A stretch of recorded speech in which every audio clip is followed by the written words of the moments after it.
തൻ്റെ സർവസ്വവും സമർപ്പിച്ച് ജീവിച്ച ഈ ഭർത്താവിനോടൊപ്പം ഒരു സ്ത്രീ നിൽക്കുന്നു എന്ന് മാത്രമല്ല, ഒരു വിവാഹ സാരിയും വിവാഹം സംബന്ധിച്ചിട്ടുള്ള ഒരു കുറച്ച് ഫോട്ടോസും ഒരു കുട്ടിയൊക്കെ പിടിച്ചുകൊണ്ട് നിൽക്കുന്ന ഒരു പടമാണ്.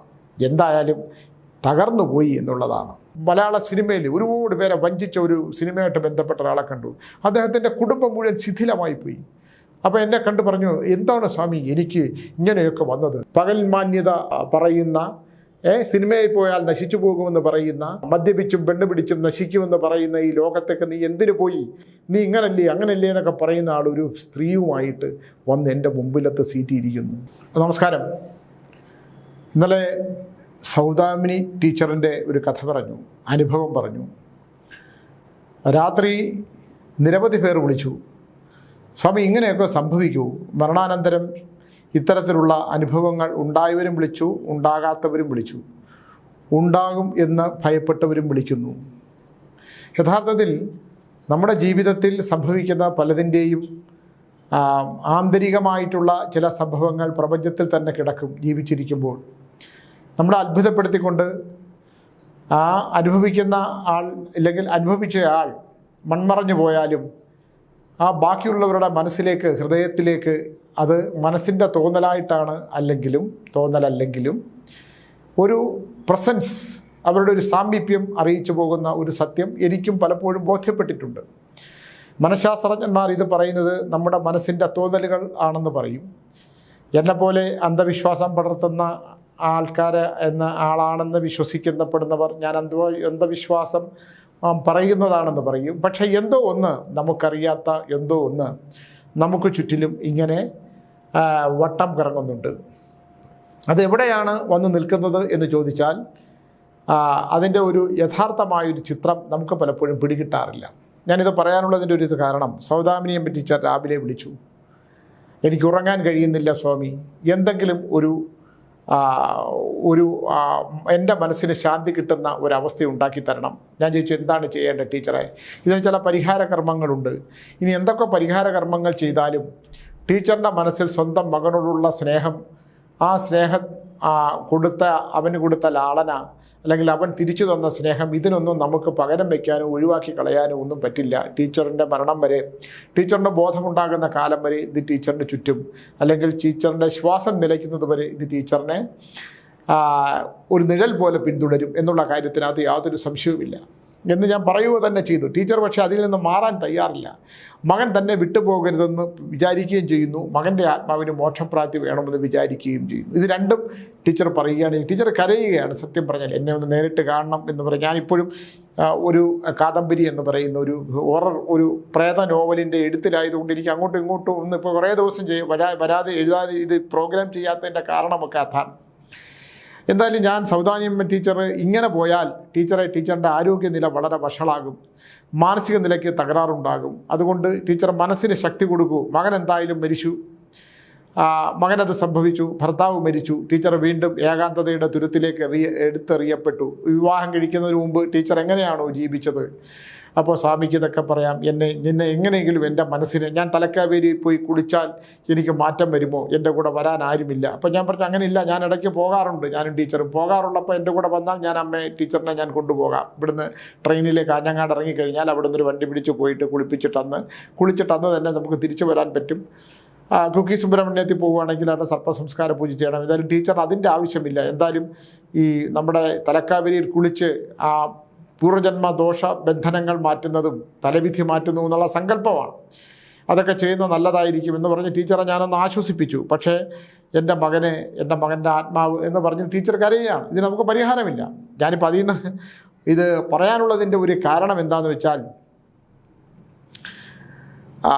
ഒരു ഭാര്യയും ഭർത്താവും, ഞാൻ ആരാണെന്ന് പറയുന്നില്ല, അവർ ഉത്തമമായ ദാമ്പത്യം വഹിക്കുന്നു. ഉത്തമമായ ദാമ്പത്യം എന്ന് പറഞ്ഞാൽ രണ്ടുപേരും വിവാഹ ജീവിതം ആസ്വദിച്ചതും ജീവിച്ചതുമൊക്കെ വിദേശത്താണ്. വിദേശത്തുനിന്ന് അവർ തിരിച്ചു വരുന്നു. 2 പെൺകുട്ടികളുണ്ടാകുന്നു. 2 പെൺകുട്ടികളെ വിവാഹം കഴിച്ചയക്കുന്നു. ഇദ്ദേഹവുമായിട്ട് ജീവിക്കുന്നു. ഇദ്ദേഹം കൃഷി കാര്യങ്ങളിലൊക്കെ കുറച്ച് താല്പര്യമുള്ള ആളാണ്. നമ്മുടെ കേരളം വിട്ടൊരു സ്ഥലത്ത്, ഒരു സ്ഥലം എന്ന് നിങ്ങൾ വിചാരിക്കുക, ബാംഗ്ലൂർ ആവാം, ഇടുക്കി ജില്ലയിൽ എവിടെങ്കിലും ആകാം. കൃഷിത്തോട്ടം, ഒരു തോട്ടം മേടിക്കുന്നു, അദ്ദേഹം കൃഷി ചെയ്യുന്നു.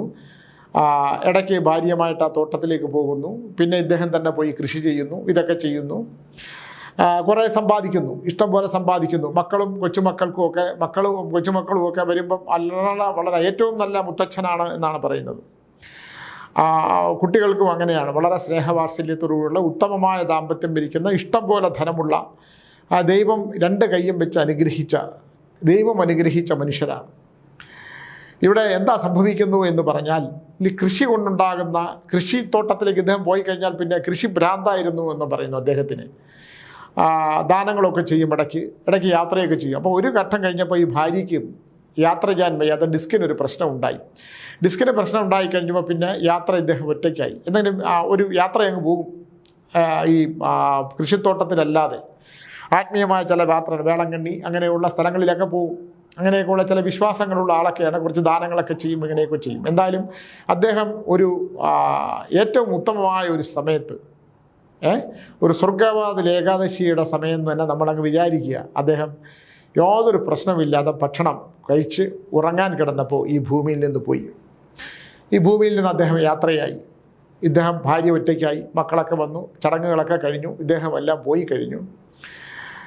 വളരെ കാലത്തിന് ശേഷം ഇദ്ദേഹത്തിൻ്റെ പെട്ടികളും കാര്യങ്ങളും ഒക്കെ ഉള്ള ഈ ഭാര്യ ഇതൊന്നും നോക്കാറില്ല. കാരണം 100% തനിക്ക് കിട്ടിയ ജീവിതത്തിൽ കിട്ടിയ ഏറ്റവും വലിയ ഭാഗ്യമെന്ന് പറയുന്നത് തൻ്റെ ഭർത്താവും കുട്ടികളുമാണ്, തൻ്റെ കൊച്ചുമക്കളാണ്, തൻ്റെ സൗഭാഗ്യമാണ്. ഇനി ഒരു ജന്മമുണ്ടെങ്കിലും തൻ്റെ ഭർത്താവ് തന്നെ, ഈ ഭർത്താവ് തന്നെ തൻ്റെ ഭർത്താവായിട്ട് ജനിക്കണം എന്ന് പറഞ്ഞ് പ്രാർത്ഥിക്കുന്ന ആ അമ്മ, അല്ലെങ്കിൽ അദ്ദേഹത്തിൻ്റെ മരിച്ചുപോയ പരേതൻ്റെ ഭാര്യ ഒരു ദിവസം പറഞ്ഞു, ഇദ്ദേഹത്തിൻ്റെ മുറിയിൽ ഒരുപാട് പെട്ടികളും സാധനങ്ങളും ഒക്കെ ഇരിക്കുകയാണ്, ഇതിനെയൊക്കെ എന്തിനാണ് ഇനിയിപ്പോൾ ഇതൊക്കെ കൊണ്ട് നടക്കുന്നത്?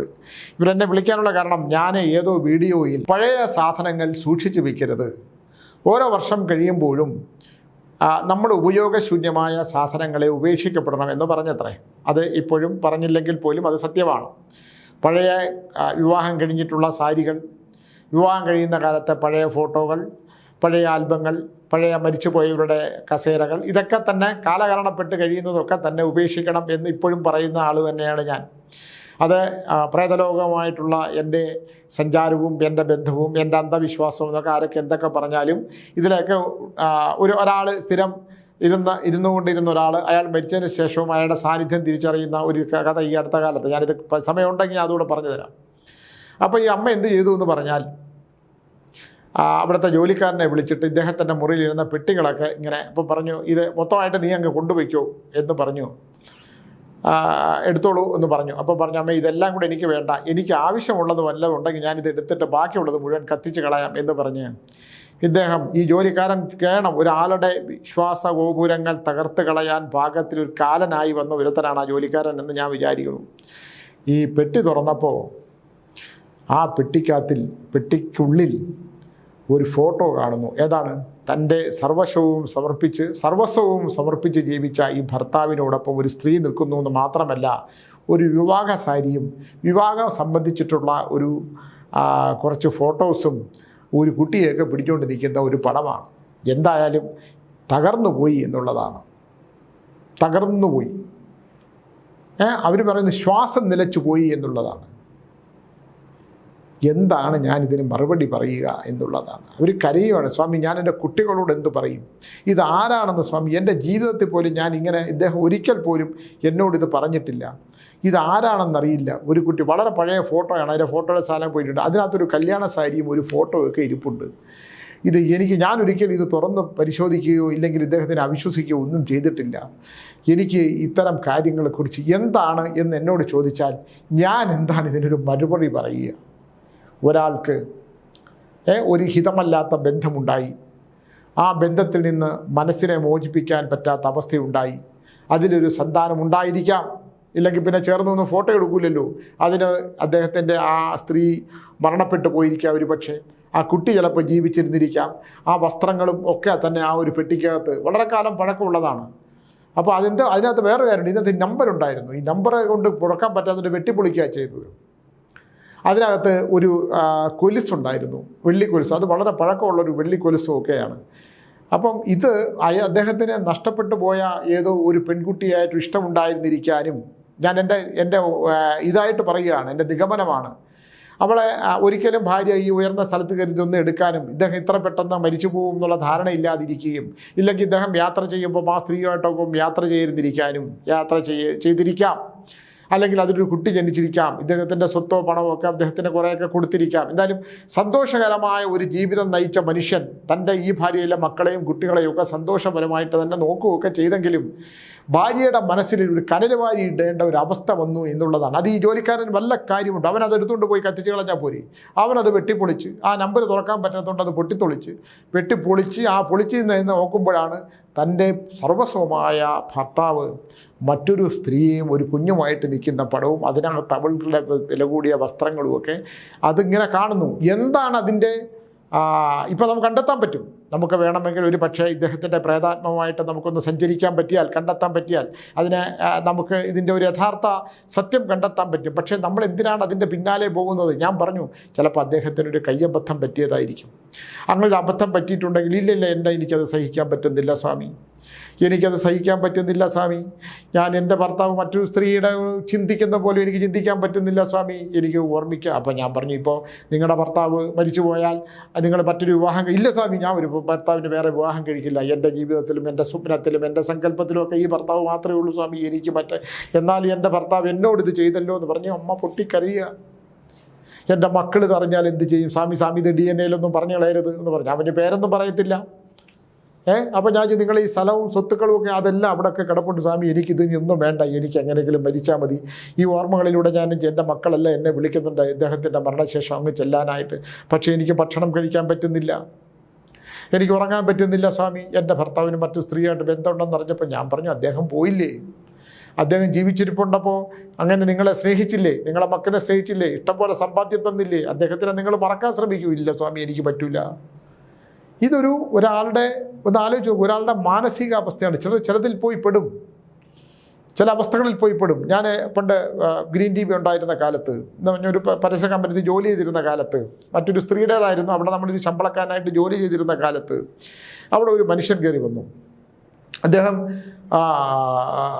എന്തിനും അനീതിക്കെതിരെ പോരാടുന്ന ഒരാളാണ്, അധർമ്മങ്ങൾക്കെതിരെ പോരാടുന്ന ആളാണ്. എൻ്റെ അടുത്ത് വന്ന് പറയും, സുനി, നീ എന്തിനാണ് ഈ സിനിമയിലൊക്കെ പോകുന്നത്? സിനിമ ഒരു നല്ല ലോകമല്ല. നീ ഉത്തമമായി ദാമ്പത്യമൊക്കെ ഇങ്ങനെ ജീവിച്ച് പണമൊക്കെ ഉണ്ടാക്കി നിനക്ക് ഐശ്വര്യമൊക്കെ തന്നിട്ടുണ്ടല്ലോ, നിൻ്റെ അമ്മ ഒരു നല്ല ടീച്ചറൊക്കെ ആണല്ലോ, നീ എന്തിനാണ് പിന്നെ ഈ സിനിമയിലൊക്കെ പോകുന്നത്? വഴിതെറ്റി പോകും കേട്ടോ എന്നൊക്കെ പറഞ്ഞിട്ട് അദ്ദേഹം എപ്പോഴും ഒരു ഉപദേശം ഇടയ്ക്കിടയ്ക്ക് ഇങ്ങനെ വരും. വലിയ ആഠ്യത്വമുള്ളൊരു നായരാണ്, നമ്മളൊരു കുടുംബക്കാരനായിട്ടൊക്കെ വരും. എപ്പോഴും വന്ന് നമ്മളെ ഇങ്ങനെ ഉപദേശിച്ചിട്ട് പോകുന്ന ഒരു മനുഷ്യൻ, സമൂഹത്തിൽ നിലയും വിലയും മാന്യതയും ഒക്കെ ഉള്ളൊരു ആളാണ്. എന്തായാലും ഇദ്ദേഹത്തോട് ഞാൻ പറയും, ഇപ്പോൾ സിനിമയിൽ പോയി നശിക്കണമെന്നില്ല, ഞാൻ മദ്യപിച്ച് സിനിമയിൽ പോയാൽ മദ്യപിക്കണം, സ്ത്രീകളുമായിട്ട് ബന്ധമുണ്ടാകും, സിനിമാ നടികളുമായിട്ട് ബന്ധമുണ്ടാകും, പിന്നെ നമ്മൾ ഈ സമൂഹത്തിന് ചേരാത്ത ഒരുപാട് കർമ്മങ്ങൾ ചെയ്യേണ്ടി വരും എന്നൊക്കെയുള്ള ഇദ്ദേഹത്തിൻ്റെ ഉപദേശങ്ങൾ ഇടയ്ക്കിടയ്ക്ക് ഒരു മാസത്തിലൊരിക്കലോ 2 മാസത്തിലൊരിക്കലോ വരുമ്പോൾ വന്ന് നമ്മളോട് ഇങ്ങനെ കുറേ ഉപദേശം തന്നിട്ട് പോകും. അപ്പോൾ ഞാൻ ചില മനുഷ്യർ ചെന്ന് പെടുന്ന ഒരവസ്ഥയാണ്. അങ്ങനെ ഒരു ദിവസം മിലിറ്ററിയിൽ ജോലിക്കാരനായിരുന്നു, പട്ടാളത്തിൽ. ഒരു ദിവസം ഞാൻ ഒരു യാത്ര ചെയ്യുമ്പോൾ രാത്രി ഞാനിങ്ങനെ എൻ്റെ ഒരു വണ്ടി കൊണ്ടുവന്ന് ഞാൻ ഒരിടത്ത് കൊടുത്തു. ഒരു വാഹനം ഒരിടത്ത് എൻ്റെ സീറ്റ് മാറ്റാനായിട്ട് ഒരിടത്ത് കൊടുത്തിട്ട് കുറച്ച് സമയം ഉണ്ടായിരുന്നുകൊണ്ട് ഞാൻ വിചാരിച്ചു, അടുത്ത് ഇന്ന ഒരു കൊടൈക്കനാലിലോ ഇല്ലെങ്കിൽ ഒരു സ്ഥലമുണ്ടല്ലോ, അവിടെ പോയി 2 ദിവസം കഴിഞ്ഞ് തിരിച്ചു വരുമ്പോഴത്തേക്ക് ഈ വണ്ടിയൊക്കെ ഒന്ന് റെഡിയാക്കിയിട്ടേക്കും, അപ്പോൾ നമുക്കൊന്ന് അവിടം വരെ പോകാം എന്ന് വിചാരിച്ച് ഞാൻ വണ്ടിക്കകത്ത് കയറി. കപ്പ കിട്ടിയ ഒരു വണ്ടി അവിടെ പോയപ്പോൾ അങ്ങോട്ട് പോകുന്ന ഒരു ബസ്സുണ്ടെന്ന് പറഞ്ഞ് അതിനകത്ത് കയറി. സീറ്റിൻ്റെ ബാക്കിലാണ് കിട്ടിയത്. ഞാനിങ്ങനെ ബാക്കിലിരിക്കുമ്പോൾ കാണുന്നൊരു കാഴ്ച, എവിടെയോ കണ്ണ് തുറക്കുമ്പോൾ കാണുന്ന കാഴ്ച, ഇദ്ദേഹം ഈ പകൽ മാന്യത പറയുന്ന, സിനിമയിൽ പോയാൽ നശിച്ചു പോകുമെന്ന് പറയുന്ന, മദ്യപിച്ചും പെണ്ണ് പിടിച്ചും നശിക്കുമെന്ന് പറയുന്ന ഈ ലോകത്തേക്ക് നീ എന്തിനു പോയി? നീ ഒരു നല്ല അധ്യാപികയുടെ മകനല്ലേ, നീ ഇങ്ങനല്ലേ അങ്ങനല്ലേ എന്നൊക്കെ പറയുന്ന ആൾ ഒരു സ്ത്രീയുമായിട്ട് വന്ന് എൻ്റെ മുമ്പിലത്തെ സീറ്റിൽ ഇരിക്കുന്നു. നമ്മളൊന്ന് ആലോചിച്ച് നോക്കൂ അദ്ദേഹത്തിൻ്റെ ഒരു മാനസികാവസ്ഥ. ഞാനൊന്നും പറയാനും നിന്നില്ല, ഞാൻ കണ്ടതായിട്ടൊന്നും നടിച്ചില്ല. അദ്ദേഹവും ഉറങ്ങി, ഞാനും ഉറങ്ങി. ഇരുട്ടത്ത് എവിടെയോ ഒരു സ്ഥലത്ത് അദ്ദേഹം ഇറങ്ങിപ്പോയി, അദ്ദേഹം ആ സ്ത്രീയുമായിട്ട് ഇറങ്ങിപ്പോയി. അപ്പം ഇത് പിന്നെ കുറേ ദിവസങ്ങൾക്ക് ശേഷം ഇദ്ദേഹം ഒരു ദിവസം എന്നെ വളരെ ശാന്തനായി കാണാൻ വന്നു. യാതൊരു ഉപദേശവുമില്ലാതെ തന്നെ എൻ്റെ അടുക്കലേക്ക് വന്നിട്ട് പറഞ്ഞു, മറ്റേത് ഡേയ് സുനി എന്നൊക്കെയാണ് വിളിക്കുന്നത്, അതൊക്കെ മാറ്റി സുനിൽ പിന്നെ നീ എന്താ എന്നെ വിളിക്കാത്തത്? ഞാൻ പറഞ്ഞു ഇല്ല മാമ, ഞാൻ മാമനെ വിളിക്കേണ്ട ആവശ്യമൊന്നും ഇല്ലല്ലോ, എന്തെങ്കിലും ആവശ്യമുണ്ടെങ്കിൽ മാമൻ ഇങ്ങോട്ട് വരുമല്ലോ. ഞാൻ എന്നാണ് അദ്ദേഹത്തെ വിളിച്ചുകൊണ്ടിരുന്നത്. നീ വിളിക്കാത്തത് കൊണ്ട് എനിക്ക് ഒരു വലിയ വിഷമമുണ്ട്. ഞാൻ പറഞ്ഞു അതെന്തിനാ, അതിന് വിഷമിക്കേണ്ട ആവശ്യമൊന്നുമില്ല. നീ അന്ന് എവിടെ പോയത്? ഞാൻ എവിടെ പോയി, ഞാനത് കണ്ടില്ല എന്ന് നടിച്ചു അദ്ദേഹത്തെ. അല്ല നീ അപ്പം എവിടെയോ ഒരു, ഞാൻ ഇല്ലില്ല ഞാനൊരു സ്ഥലത്തും പോയിട്ടില്ല, അങ്ങനെ യാത്രയും ഉണ്ടായിട്ടില്ല. അപ്പോൾ പുള്ളിയുടെ മുഖത്ത് ഒരു ആശ്വാസത്തിൻ്റെ, ആശ്വസിപ്പിക്കുന്നതായിട്ടൊരു ആശ്വാസത്തിൻ്റെ മുഖം ഞാൻ കണ്ടു. എന്നാൽ അദ്ദേഹത്തിന് അപ്പം യാത്രയൊന്നും ഇല്ലായിരുന്നു, ഒരു സ്ഥലത്ത് ഇല്ല, യാത്രയൊന്നും ഇല്ലായിരുന്നു. ഈ അടുത്ത കാലത്താണ് അദ്ദേഹം മരിച്ചത്. മരണ വീട്ടിൽ ഞാൻ അടുത്ത കാലത്തല്ല, ഞാൻ ഈ നാട് വിട്ടു പോകുന്നതിന് മുമ്പുള്ളൊരു സമയമാണ് അദ്ദേഹം മരിച്ച് ഞാൻ അദ്ദേഹത്തിൻ്റെ വീട്ടിൽ ചെന്നപ്പം അദ്ദേഹം ഇങ്ങനെ നിശ്ചലനായിട്ട് കിടക്കുകയാണ്. കിടന്നപ്പോൾ അദ്ദേഹത്തിൻ്റെ ഭാര്യ എന്നെ വന്ന് കെട്ടിപ്പിടിച്ച് കരഞ്ഞു. അവർ മരിച്ചുകൊണ്ടിരിക്കണം, അയ്യോ എൻ്റെ സുനി എല്ലാം പോയി, അദ്ദേഹം എന്നെ ഇട്ടിട്ട് പോയി, ഇതുപോലൊരു നല്ല മനുഷ്യൻ എന്നൊക്കെ പറഞ്ഞപ്പോഴും ഞാൻ ആ നിശ്ചലമായ ശരീരത്തെ ഇങ്ങനെ നോക്കി വന്നു. ഇതിൻ്റെ അർത്ഥം ഞാൻ പറഞ്ഞത്, ചില അബദ്ധങ്ങളിൽ പോയി വീഴും, നമ്മളെല്ലാം വീഴും. ഈ പറയുന്ന ഞാനും വീഴും. ഞാൻ വീണിട്ടുള്ളത് കൊണ്ടാണ് എനിക്ക് ഒരു കപട സന്യാസിയുടെ ആത്മകഥ എന്ന് പറയുന്ന ഒരു പുസ്തകം എഴുതാൻ പറ്റിയത്. അബദ്ധങ്ങളിൽ വീഴാത്ത മനുഷ്യരില്ല. മറ്റൊരു പെണ്ണിനെ, സുന്ദരിയായ പെൺകുട്ടിയെ നോക്കി അവൾ സുന്ദരിയാണല്ലോ എന്ന് ചിന്തിക്കാത്ത ഒരു പുരുഷനുമില്ല. സ്ത്രീകളെ സംബന്ധിച്ചിടത്തോളം അദ്ദേഹം നല്ല ആരോഗ്യദൃഢനായ സുന്ദരനായിട്ടുള്ളൊരു പുരുഷൻ തന്നെയാണല്ലോ എന്ന് ചിന്തിക്കാത്ത സ്ത്രീകളും വളരെ കുറവാണ്, ഇല്ലാത്തവരും കാണും. പിന്നെ സ്നേഹിച്ച് കിട്ടിയ, വിവാഹം കഴിച്ച പുരുഷനാണ് ഈ ലോകത്തിലെ ഉത്തമനാണെന്ന് വിചാരിക്കുന്നവർ ഉള്ള ഒരുപാട് ഉത്തമനായ സ്ത്രീകളുണ്ട്. ഒരുപാട് ഉത്തമമായ ദാമ്പത്യങ്ങൾ വഹിക്കുന്ന, ശാരീരിക പ്രകൃതി കൊണ്ട് ഒരിക്കലും പൊരുത്തപ്പെടാനോ ചേരാനോ പറ്റാത്ത ഒരുപാട് ഉത്തമ ദാമ്പത്യങ്ങൾ ഞാൻ കണ്ടിട്ടുണ്ട്. പക്ഷേ ചില വിധികൾ കൊണ്ട് മനുഷ്യൻ്റെ മനസ്സിനെ കടിഞ്ഞാണില്ലാത്ത കുതിരയാണ് മനസ്സ്. അപ്പോൾ കുതിര ഇങ്ങനെ ഓടിക്കൊണ്ടേയിരിക്കും, അതിന് കടിഞ്ഞാണില്ല, എവിടെയാണ് അത് നിൽക്കുന്നതെന്ന് അതിന് പോലുമില്ല. ലക്ഷ്യമില്ലാതെ ഓടുന്ന കുതിരയാണ് മനസ്സെന്ന് പറയുന്നത്. ചിലപ്പോൾ നമ്മൾ എവിടെയെങ്കിലും പോയി പെടും. അപ്പോൾ നമ്മൾ എപ്പോഴും ചിന്തിക്കേണ്ട ഒരു കാര്യം, ഈ നമുക്ക് ചുറ്റും നമ്മളിങ്ങനെ കറങ്ങിക്കൊണ്ടിരിക്കുകയാണ്, ഭൂമി കറങ്ങിക്കൊണ്ടിരിക്കുമ്പോൾ നമ്മളും കറങ്ങിക്കൊണ്ടേയിരിക്കുകയാണ്. നമുക്കൊരു സ്ഥായിയായ ഭാവം വളരെ കുറച്ച് മാത്രമേ ഉണ്ടാകാറുള്ളൂ.